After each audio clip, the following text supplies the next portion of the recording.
Most men think the way to a woman's heart is constant affection, attention, and praise. But the truth?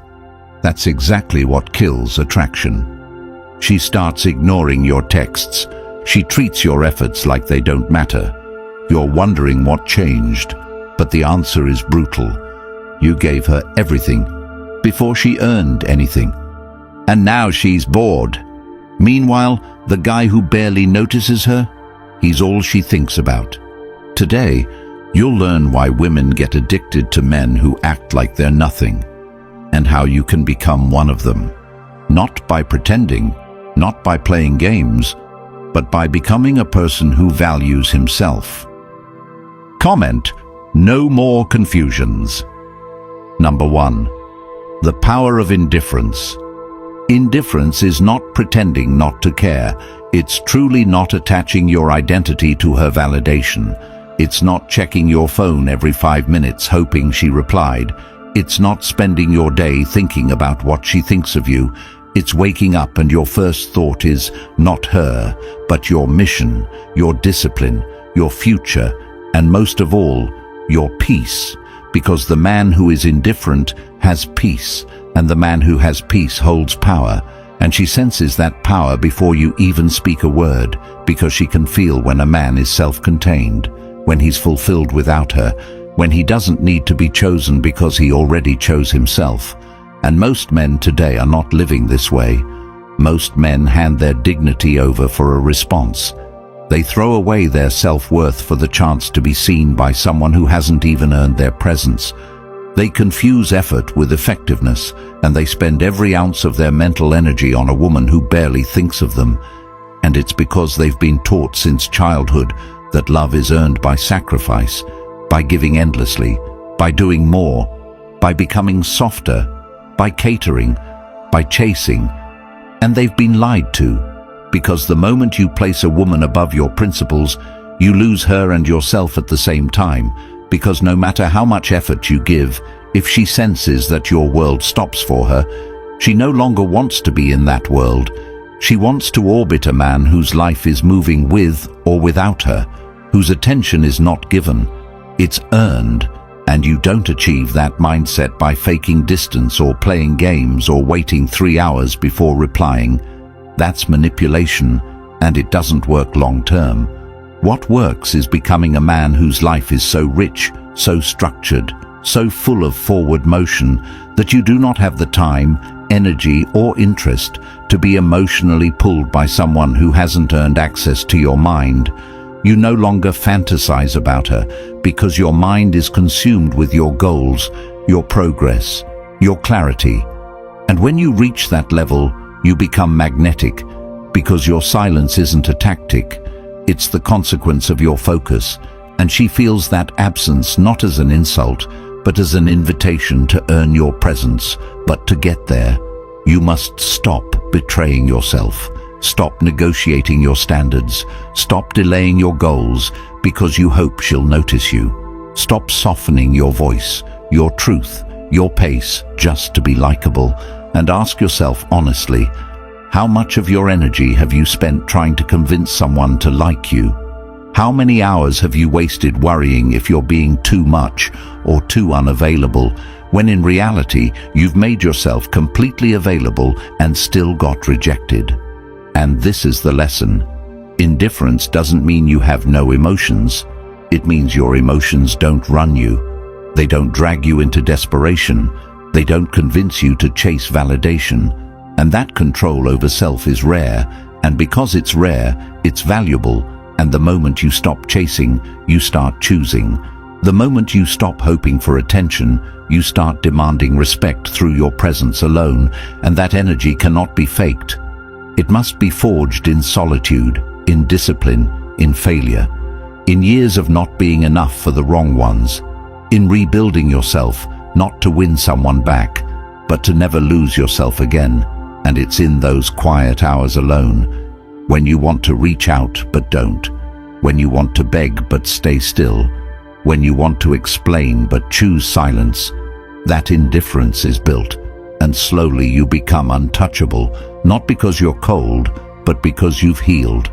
not because you stopped caring, but because you care more about your peace than someone else's opinion. And in that state you are unshakable, because you can walk away from anything that threatens your standards, and women feel that in their bones.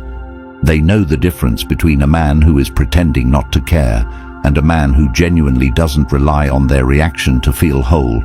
And that kind of man is unforgettable, because in a world full of men who throw themselves at the slightest sign of interest, a man who moves forward with or without their attention is irresistible, not because of how he treats them, but because of how he treats himself. And if you're wondering how to build this, you start small. Today you don't double text. Today you don't cancel your plan for a maybe. Today you go to the gym even when you're tired. Today you write your goals even if they feel far. Today you say no, even when yes would be easier.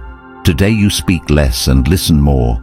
And over time, your actions teach your subconscious that your life matters, your energy matters, your time matters, and slowly, your inner world becomes more important than any reply you could get.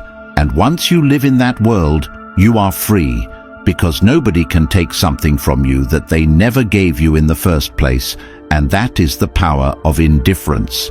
It gives you yourself back, and when you have yourself, you attract what aligns, not what distracts, because the truth is, most men lose in relationships because they enter them trying to prove their worth instead of living their worth.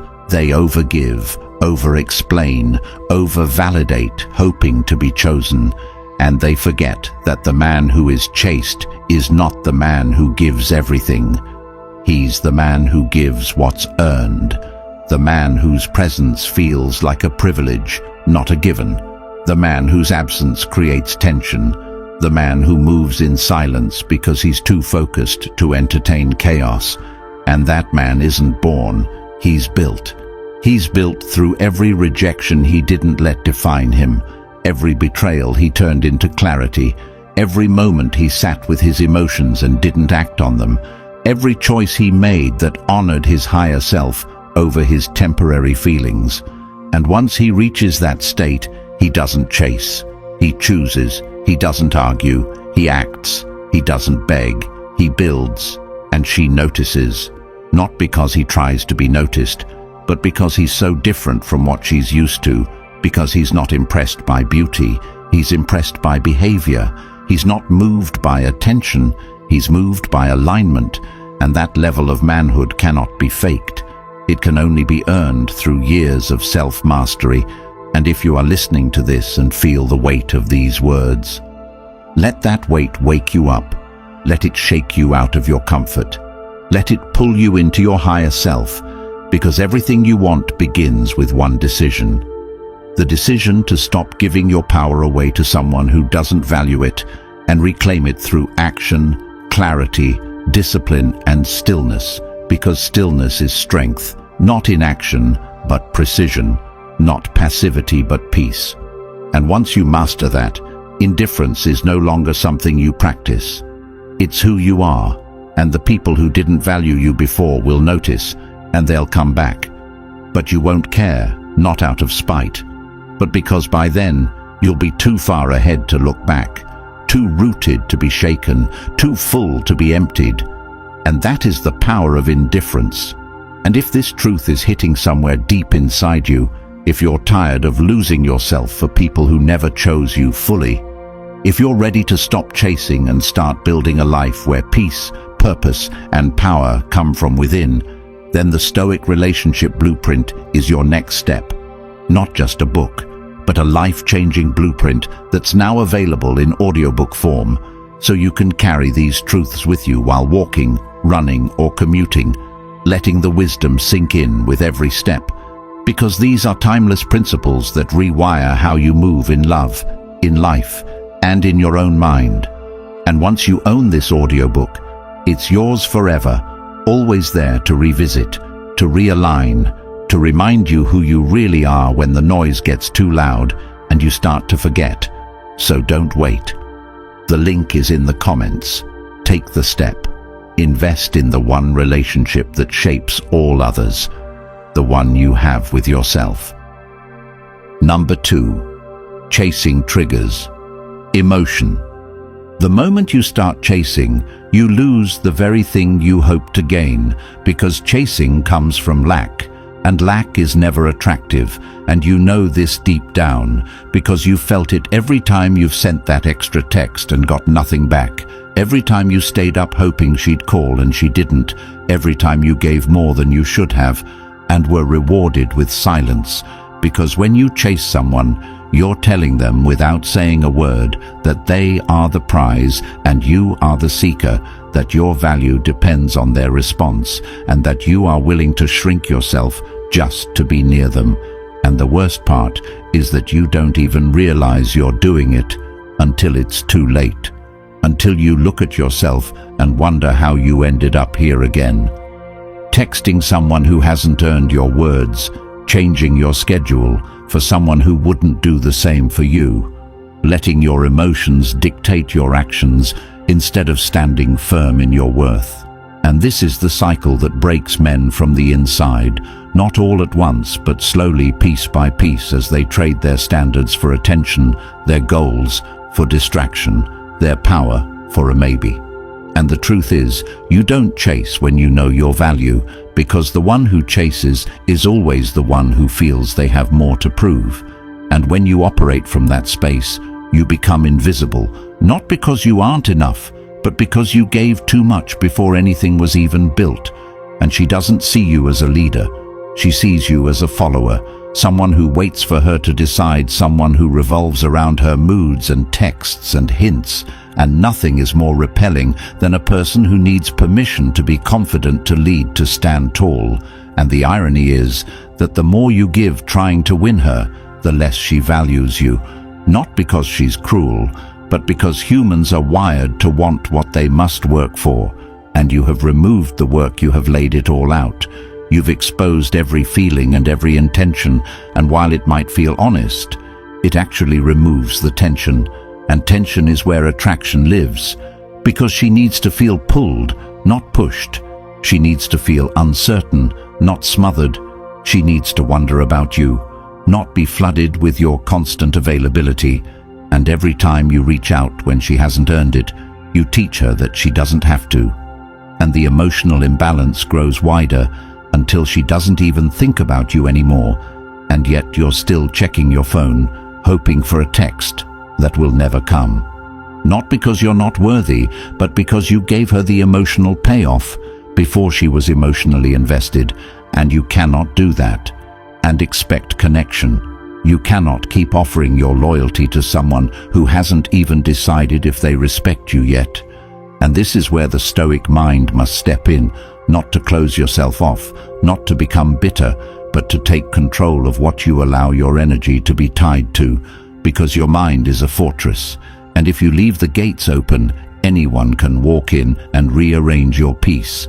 And when you chase her, you let her dictate your energy, and she didn't even ask to lead you, simply handed it over, and now she's walking away, not because she's evil, but because humans devalue what is given too easily. And this is not just about dating. This is life, economics. Attention given freely is never respected, because value is in effort. And if you want to break the cycle, you must learn to sit with the discomfort of not being chosen and realize that your peace is worth more than a response, and your focus is too sacred to be spent on someone who hasn't shown up for you. And the man who learns to control his chase controls his emotions, and the man who controls his emotions controls his world. And this is the man who doesn't need to text her after one date, who doesn't need to ask her where they stand, who doesn't need to pour himself out in hopes of being seen. He is the man who knows that the right people will make their intentions known, and he doesn't fill in the gaps with desperate effort. And if she is not showing you clear interest, then you match that energy with stillness, not anger, not bitterness, stillness. You focus on building your body, your skills, your clarity, and she will feel that shift, because chasing is a frequency, and once you stop emitting it, the dynamic changes. You no longer come off as desperate, you come off as powerful, And not because you said anything, but because you stopped saying everything, and the silence becomes a mirror for her to confront what she's been doing.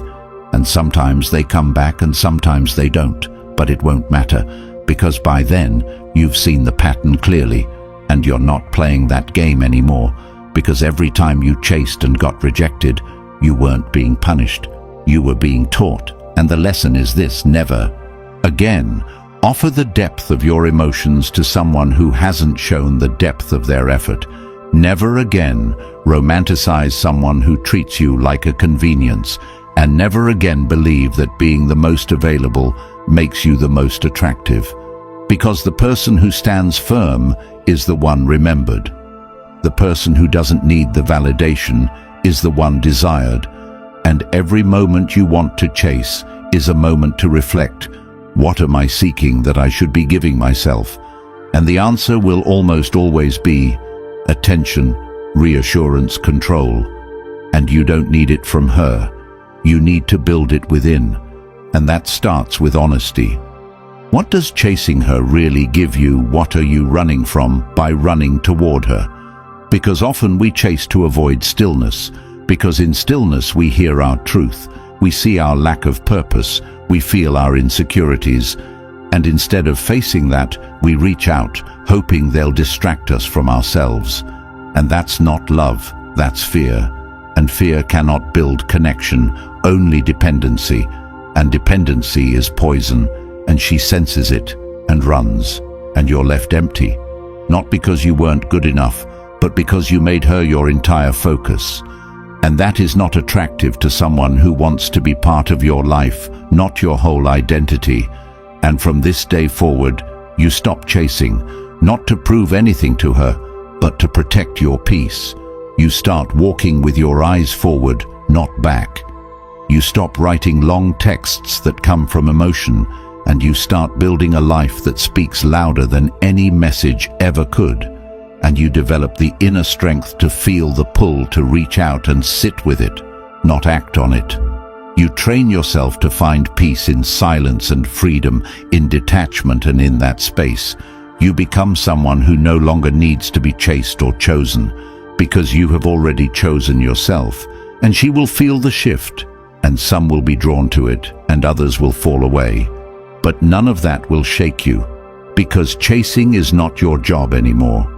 Building is choosing, is leading, is. And the next time you're tempted to chase, ask yourself, what would the version of me who respects himself do right now, and do that? And slowly you'll realize you never needed to chase to be valued. You just needed to stop chasing to see who truly values you. Number 3, scarcity creates value. When your attention is too available, it becomes invisible. And the reason so many people ignore you isn't because you're not enough, but because you keep putting yourself everywhere all the time for anyone who shows the smallest sign of interest. And they sense it, they feel it, they see it in your eyes when you light up. Just because they smiled, they hear it in your voice when you answer too quickly. They read it in your text when you reply in seconds with paragraphs and emojis and desperate subtext begging to be seen. And it's exhausting to witness someone willing to give themselves away like that. And while you think you're showing affection, what you're really showing is that you have nothing else going on, that your time is so cheap. You'll throw it at anyone who notices you, and you don't realize that your constant presence starts to feel like noise. It becomes predictable, and what is predictable gets ignored, and then you spiral. You ask why you're not enough, why they stop trying, why they don't reciprocate, and the truth is brutal but clear. You gave too much too fast, and there was no effort left for them to make. And people only value what costs them something, and your problem is not your effort. Your problem is you give effort without requiring anything in return. You don't make them prove they're worth your time. You hand out your energy like it means nothing and expect to be respected in return. But that's not how human nature works. People need contrast to appreciate anything. They need silence to feel sound. They need absence to feel presence. And when you are always there, always texting, always showing up, They stop feeling anything at all because they know you'll be there. And that certainty kills desire. And you keep thinking being more available will make them finally appreciate you. But it only buries you deeper into irrelevance because no one treasures what is always accessible. And if you want to be remembered, if you want to be chased, if you want to be respected, you must become rare, not by pretending, not by playing games, but by becoming a man who has a life so rich, so full, so deeply aligned, that he doesn't have time to be everywhere for everyone, because he's building something that requires his attention, something that doesn't pause, just because someone attractive showed interest. And you build that kind of life, one decision at a time. Every time you say no to a last-minute plan, every time you choose to stay focused on your priorities, instead of texting someone who hasn't earned you. Every time you decide to show up for yourself before showing up for someone else. You are training your mind to value your time.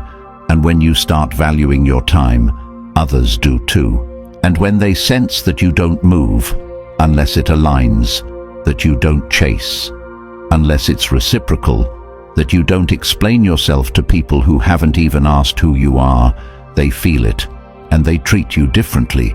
And now your presence is felt, because it's not guaranteed. And now your attention matters, because it's not given away.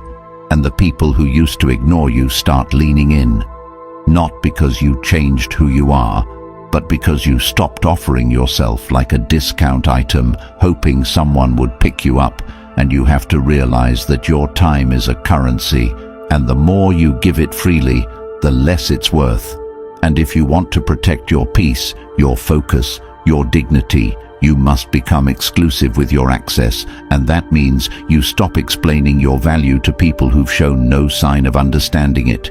It means you stop opening your world to someone who hasn't even knocked. It means you stop initiating every conversation, every plan, every text, and you let people step up and show you their level.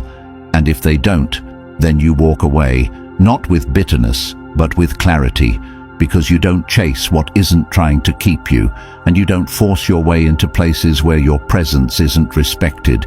And this is not arrogance. This is alignment.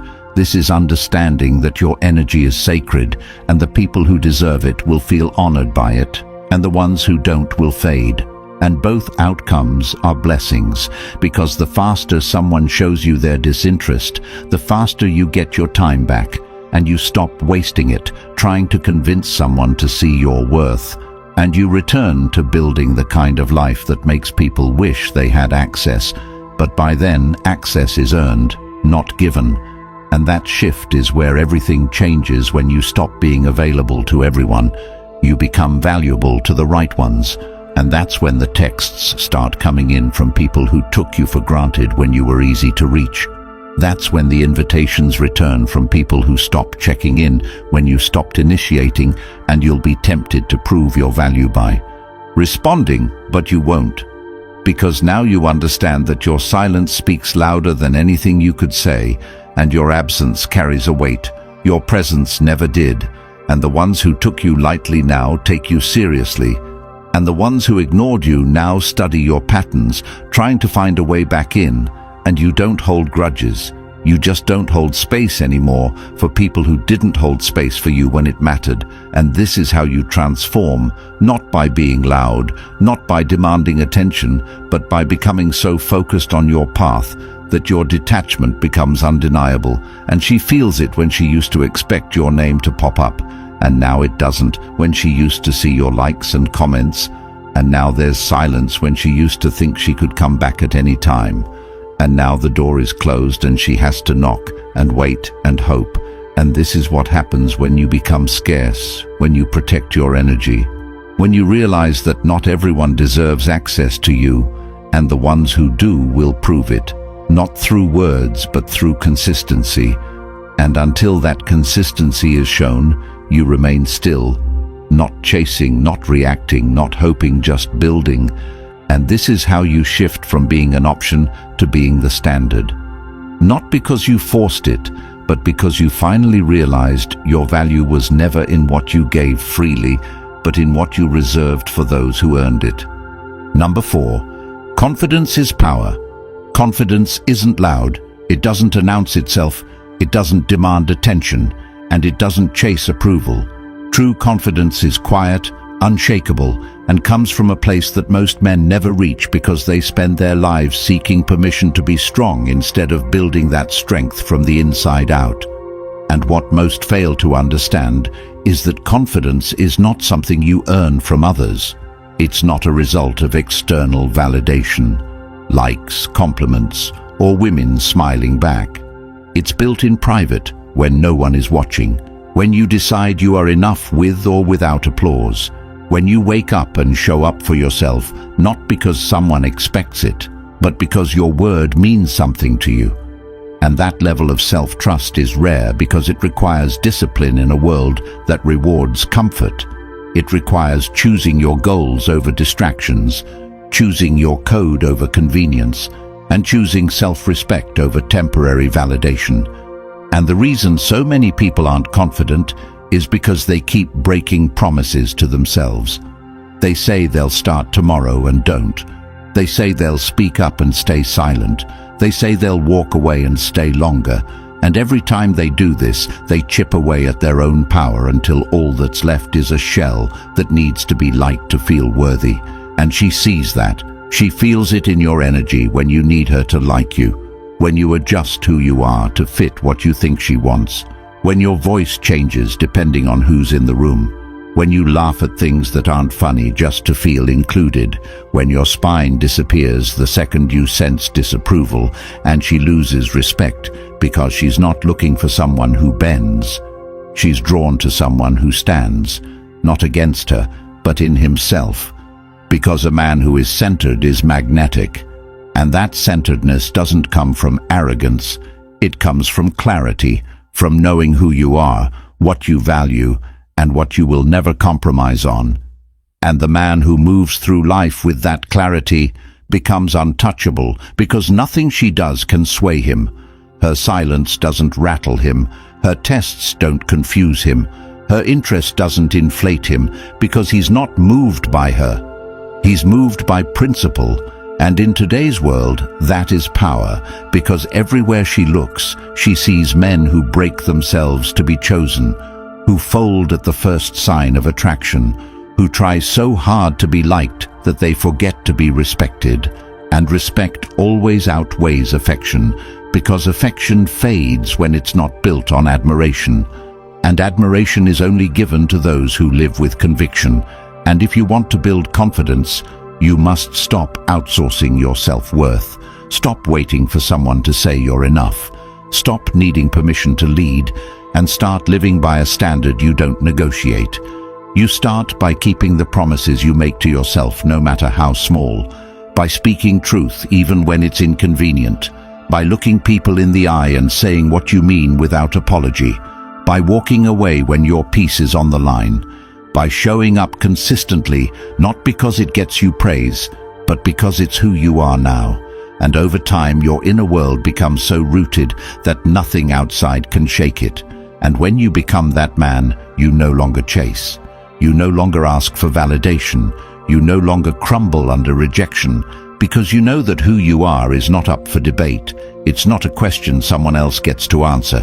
And that is the kind of man people follow, trust and desire, because he doesn't need to be desired. And that is the paradox. The more you need her to want you, the less she will. The less you need her to want you, the more she will try to earn you, not because you're manipulating her, but because your energy is rare. Because most men broadcast desperation, and a man who broadcasts certainty is like oxygen.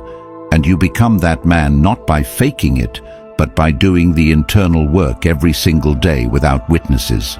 And confidence becomes your default, not because everything is perfect, but because you have built yourself to handle anything. And that kind of strength is not gifted. It is forged. It is carved out in moments of loneliness, rejection, failure, and silence. And when you've walked through enough of that with your head high, you don't shrink for anyone. And she notices, not because you tried to be noticed, but because confidence can't be hidden. It speaks before you do. Number 5. Mystery fuels attraction.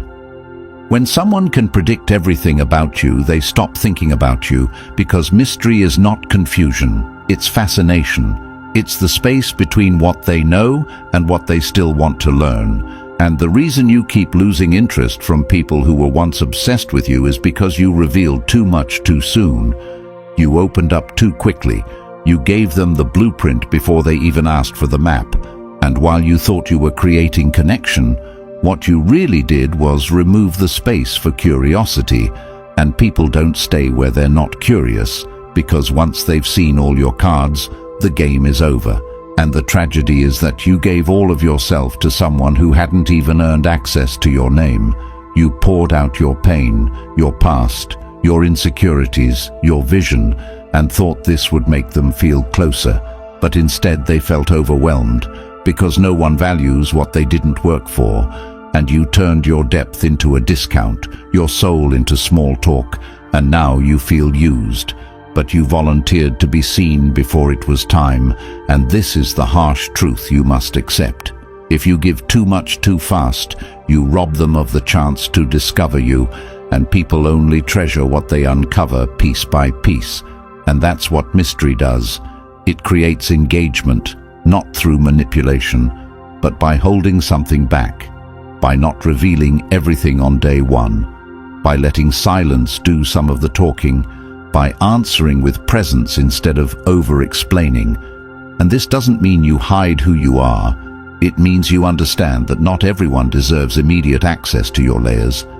And the deeper you are, the longer it should take to be known. Not because you're cold, but because you're calibrated.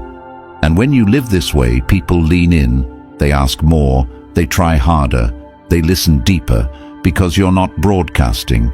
You're drawing them in without effort.